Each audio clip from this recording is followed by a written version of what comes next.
สบายดีตอนเช้ามื้อนี้เช้าใหญ่บ่าสิออกไปเติมน้ำมันโดด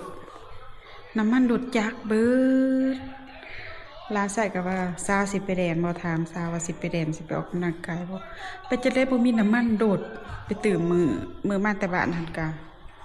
เลาะไปเท่าไรปะเขาบ่เปิดน้ำมันเบิดแต่อีกตนมื้อนี้สิไปดอกมื้ออีกปั๊มใดเขาเปิดไปสิตื่นบ่ายตอนแดง5-6 โมงสิออกกำลังกายตื่นบ่ายก็บ่แต่ข้าวก่อนเมื่อบ้านเติมน้ำมันรถมอเตอร์ไซค์ แล้วก็ไปฝากเขาไว้บ่ได้ตื่มมันบ่ได้ไปไสมีแต่ไปตลาดออกไปตลาดก็สิออกไปเบิ่งอีกว่ามันสิมีบ่ปั๊มใดสิเปิดหอนแดด10 โมงเดี๋ยวสิออกไปก็เด้อมายืนขาต่อคิวเด้อพี่น้องเอ้ยปล่อยมายืนตากแดดถ้าว่า12 โมงเขาสิเปิดขายมาใส่น้ำมันรถจักรขีดแดงทาจักหน่อยตื่มคันสิได้ตื่มเลยเด้อถ้าบ่ได้ตื่มก็มื้อมานั่งทาใส่น้ำมันอยู่ในซื้อเด็ดพี่น้องมันหอนพี่ดึกต่อแถวคือเก่าเข้ามา10 โมงตอนนี้เป็นเวลา12 โมงครึ่ง1 โมงยังกินน้ำเบิด2 จอกแล้วยังบ่ทันได้เติมน้ำมันพอดีถนัดต่อแถวหางยาวจำไฟแดงมันเป็น2 เทื่อแล้วบ่จะมา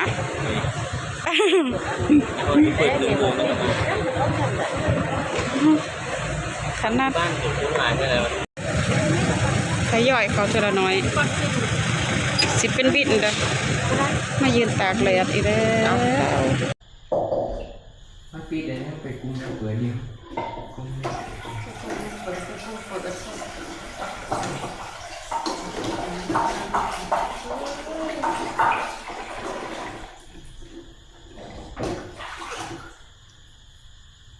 เหมือนแมวแกงหน่อไม้แทน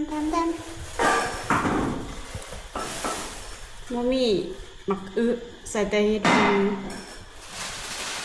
ดหูหนูกับหน่อ2 อย่างมีผักขะแยงกับบ่มีใส่ผักขาใส่อยู่ผักขากับงามเนาะหาดูสิ10,000ล้านเพิ่นว่าเพิ่นมักอันนี้ผักอันนี้มักผักขา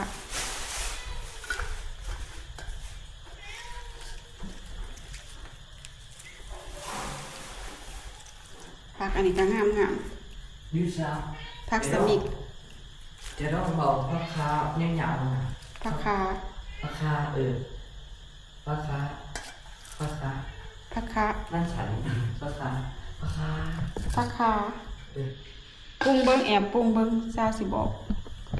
สิสอนวิธีเฮ็ดกินหมอพดจังใส่ปลาหั่นมาแดวเฮ็ดให้ซาวกินใส่ด้วยใส่ไปหัวบวงนึงบวงบ่เต็มปานใดบวงน้อย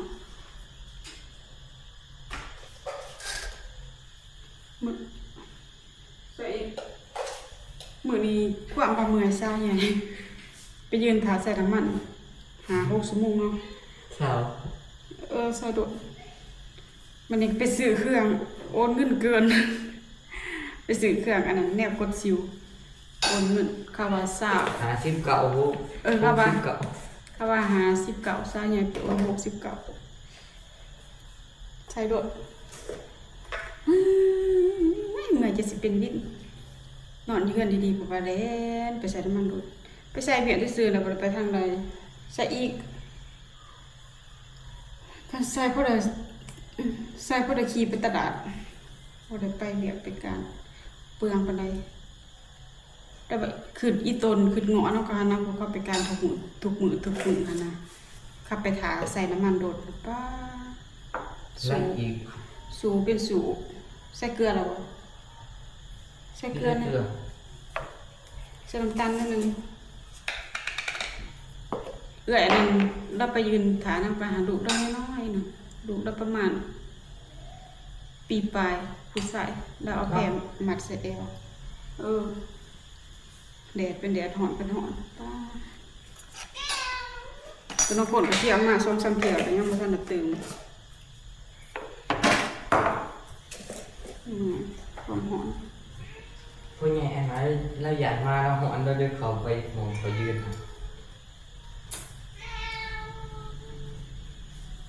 นัดคิวกันบ่ได้ได้นัดคิวกัน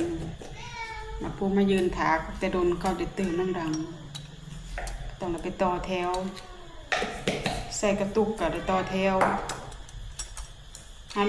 บางปั๊มเขาบ่ให้ใส่กระตุกเด้เขาให้คลายให้แต่พวกว่าเอารถไปใส่นะพวกใส่กระตุกแล้วเขาบางปั๊มเขาบ่คลายให้ก็บ่เข้าใจว่าเป็นหยังเขาคือบ่คลายให้บางคนก็น้ำมันโดดเบิดเนาะเขาก็เอารถมาบ่ได้เด้เขาก็ได้ซื้อใส่กระตุกนี่โอ้ยสิเป็นแกงหน่อไม้บ่ได้พูดเลย ดีจ้ะ แมวก็ห้องแมวก็ได้บ่มีกางปลาให้กินมื้อนี้จะหนาสับหนากำก็มื้อนี้เมื่อยแฮงมื้อนี้บ่าวน้อยไปเปียกเนาะเพิ่นบ่ได้มาเฮือนสาวใหญ่ก็อยู่กับหลาน2คนติดหมอแล้วบ่จัก โอ้ ก็กดแห้งอยู่เด้น้ำหอยไฟลงอีกคน เห็นบ่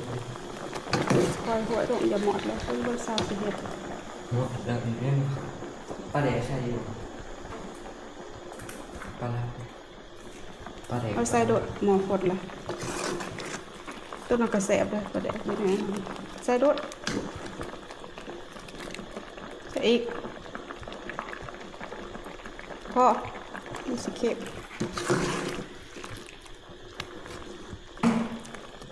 ได้เติบเลย30,000กีบ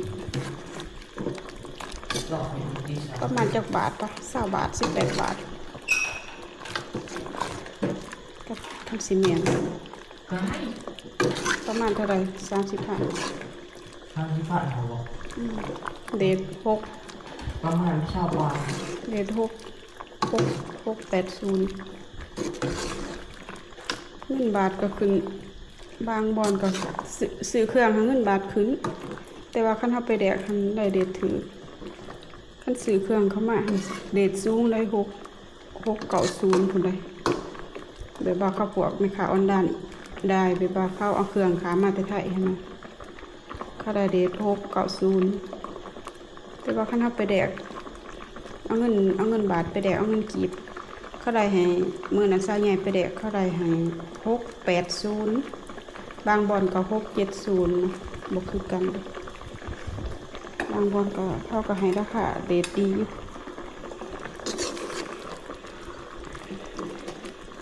ท่านบางคนก็ติดหมอไม่ได้กินโดนแล้วแกงหน่อไม้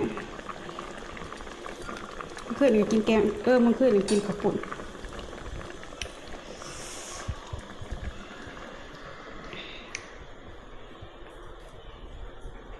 พักกินกับอันนี้พักอยู่เหือนซอยใหญ่เองมันเกิดงามพร้อมกำลังงามพักอันนี้ซื้อเอาอยากใส่ผักขะแยงแต่ว่าผักขะแยงบ่มี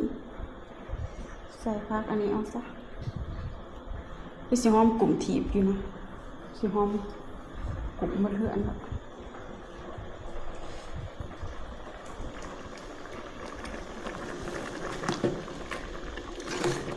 ผักแห้งมาเด้อเล็กน้อยก็ได้ถ้าเฮ็ดมันสุกๆก่อนเฮ็ดเบิ่นหลังเลยเด้อบ่ได้ทุบซะบอกมันกินใหญ่นะใส่เด้อแต่ว่าหน่อไม้ยามนี้ต้มน้ำจืดเด้อฝนบ่ตกมันขมนะสาวใหญ่ต้มน้ำครึ่งหม้อ2 น้ำยังขมอยู่ปกติ ท่านมาต้มน้ำมันนี่เนาะต้มน้ำใหม่หน่อยนะน้ำเดียวก็อยากจืดแล้วได้เติมอะไรประมาณถ้วยหนึ่งถ้วยใหญ่เป็นแต่เห็ดเป็นแต่หูหนูบ่ได้ซื้อเครื่องมาใส่ได้โดดก็เอาไว้ในเฮือนเด็กสาวใหญ่ไปเติมเต็มอันนี้เต็มถังผู้ดีแซนหนึ่งน้ำมันติดถังกับเดือประมาณลิตร1 ลิตรไปเติมใส่แซนเต็มเลยน้ำมันแพงก็จะเป็นใส่และแต่ขนาดน้ำมันแพงนะก็ยังบาหาบอลตื่มบ่มีสบายแต่ผู้เขาขี่รถไฟฟ้าเนาะเขาสาดเนาะแต่ว่ามันก็สะดวกอย่างหนึงใช้รถไฟฟ้าก็มันก็มีข้อดีข้อเสียคือการรถไฟฟ้าก็ได้อยากให้ผ่านไปไวๆได้ไปกินเนี่ยนี่นะอีตนพวกเขาจะไปด่าไปกันมาคนก็ขาดเบียกขาดงานมันมีน้ำมันรถยุงเบิดผู้เฒ่าผู้แก่ไปยืนตากแดดอยู่แมบอยู่จังได้เนาะมันหาบอลตื่มมันมีได้น้ำมันรถก็ได้น้ำมันยังก็ขาดบางตามกับขาดกระส่วนยังแต่สั่ง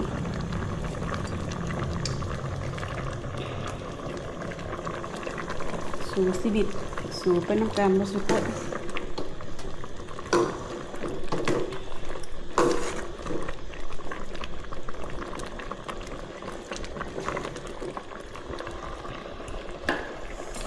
แสบเลยแสบผักขา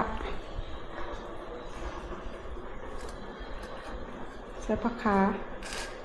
ผักเน่าเนาะบางเขตบางอันนั้นเพิ่นเอิ้นคนไทยเขาจะเอาไปอันนั้นเศร้าเนี่ยยังบ่เคยกินจักเทื่อเอาไปทอดใส่ไข่นะน่าจะแสบอยู่เดี๋ยวสิลองเบิ่งใส่เบิดกลางเลยโดด บ่ต้องปิดบ่ได้ก็ตักออกใส่จักหน่อยก็เอาขึ้นข้าวหอมกลุ่มด้วยหอมกลุ่มด้วยพี่น้องเลยลงข้าวเดียวให้มันเปื่อยแห้งมันก็แซ่บใส่เพราะมันหอมไปกี่เดือนเช้า เป็นยัง บายบาย เอ้าแดงอีกแล้วโอ้ตาไวไฟสาวใหญ่จักเป็นจังได๋หมู่บ้านนี่ก็ใช้ไวไฟขาดไปเฮ็ดเวียกบ่ได้นะกินบ่10 โมงกลางคืนน้ำจังน้อยมาปรุงน้ำเลยเดี๋ยวอะไรเกี่ยมกินข้าวกันเลยตากว่าดิ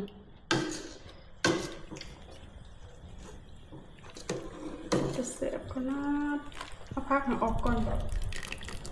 อุ้ยโลกมันเริ่มคือขยมสีขาวนี่แหละเพราะว่าสายไวไฟขาดมันโลกให้ออกไป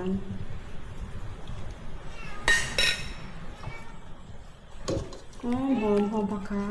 เอาเขาไกลๆมาสิเฮียมันมีแนวกินแล้วแม่เอ้ยมือนี้แต่แกงมาใหม่ ไป เอาน้ำมันติด มือคอยจะเห็นบ่มือคอย เอา มือคอย เช็ดปะดิเอาเฮ็ดอาจารย์ห้องจานกระตาข้าวกระตาเตือนพ่อแล้วบ่ไป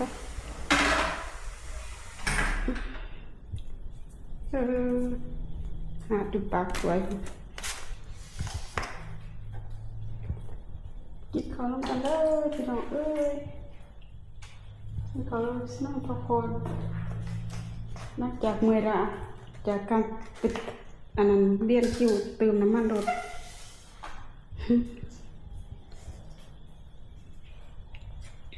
บ่ไหวไปยังอ่ะโอ้สิมเด้ออึบ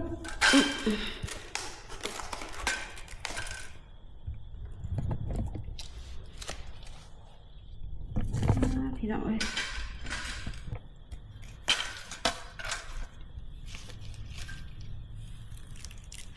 ใบม่วงมากินน้ำบ่มีผักกับ รักหนัก เอาผักเอาใบม่วงมาเฮ็ดผักกับ โอ้สายไฟขาดอีกเด้ น่าทำมาหน่อยเท่าวันนี้ นี่ตะหมออันเด้อพี่น้องกินข้าวต้องไปกินข้าวอยู่ตีนมันนอนมื้อนี้อยู่นอกมันดมคือพายุสิเข้านี่แหละหนึ่งเขาเต็มกระติบป้าจะมาสิเป็นรถ2 คนบ้านเปิดร้านสวยเขาที่เขาจะมีว่า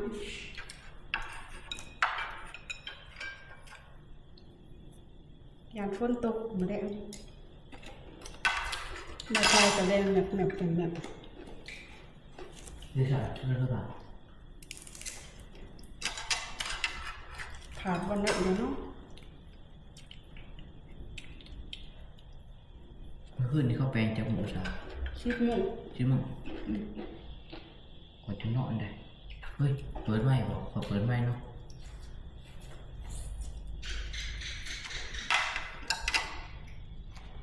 เดี๋ยวสาวใหญ่พอกินข้าวกันเด้อฝากติดตามช่องสาวใหญ่เด้อฝากกำลังใจให้สาวใหญ่นี่เดี๋ยวสาวใหญ่สิเฮ็ดคลิปลงทุกมื้อเนาะบ๊ายบายนะ